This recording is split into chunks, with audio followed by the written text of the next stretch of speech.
എല്ലാവർക്കും നമസ്കാരം. 4ാമത്തെ self care വീഡിയോയിലേക്ക് ഏവർക്കും സ്വാഗതം.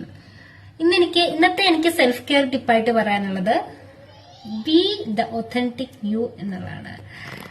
അതെ, പല സമയത്തും നമ്മൾ പലയിടത്തും ഫിറ്റിനാവാൻ വേണ്ടിയിട്ട് നമ്മൾ പല കോംപ്രമൈസസ് ചെയ്യും.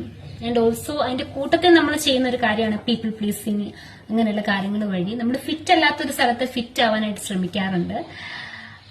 സോ അപ്പം എന്താന്ന് റിജക്റ്റിംഗ് യു ആണ്. കംപ്ലീറ്റ്ലി നമ്മളില്ലായ്മയിലാണ്, അല്ലെങ്കിൽ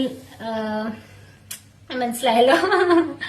സോ ഇപ്പൊ ഇന്നത്തെ സെൽഫ് കെയർ ടിപ്പ് എന്ന് പറയുന്നത് ബി ദ ഒത്തന്റിക് യു എന്നുള്ളതാണ്. അതുകൊണ്ടുള്ള പ്രയോജനം എന്ന് പറഞ്ഞാൽ നമ്മൾ നമ്മുടെ സ്ട്രെങ്തും അതുപോലെ നമ്മൾ നമ്മുടെ വീക്ക്നെസ്സും നമ്മൾ തന്നെ ആദ്യം അക്സെപ്റ്റ് ചെയ്യുന്നു എന്നുള്ളതാണ്. സോ അതിൽ കൂടുതൽ ഒരു വലിയൊരു ട്രൂത്ത് ഇല്ല. അതുപോലെ തന്നെ അപ്പൊ നമ്മൾ എവിടെയാണോ ഫിറ്റ് ആവേണ്ടത് അവിടെ നമ്മൾ ഫിറ്റ് ആവും എന്ന് മാത്രമല്ല, അത് എഫേർട്ട്ലെസ് ആണ്, ജോയ്ഫുൾ ആണ്. സോ ഇനി ഇത്രയും പറഞ്ഞുകൊണ്ട് ഇന്നത്തെ സെൽഫ് കെയർ വീഡിയോ ഞാനിവിടെ അവസാനിപ്പിക്കുകയാണ്. സോ എപ്പോഴും ഓർക്കുക, വല്ലവരും വരച്ചു വെച്ച ഒരു ബോക്സിനുള്ളിൽ ഫിറ്റ് ആവാതെ നമ്മൾ നമ്മുടേതായിട്ടുള്ള ഇടം കണ്ടുപിടിക്കുക. അത് ചുറ്റുപാടാവാം, മനുഷ്യരാവാം, എന്ത് വേണമെങ്കിലും ആവാം. So be the authentic you. Okay, by.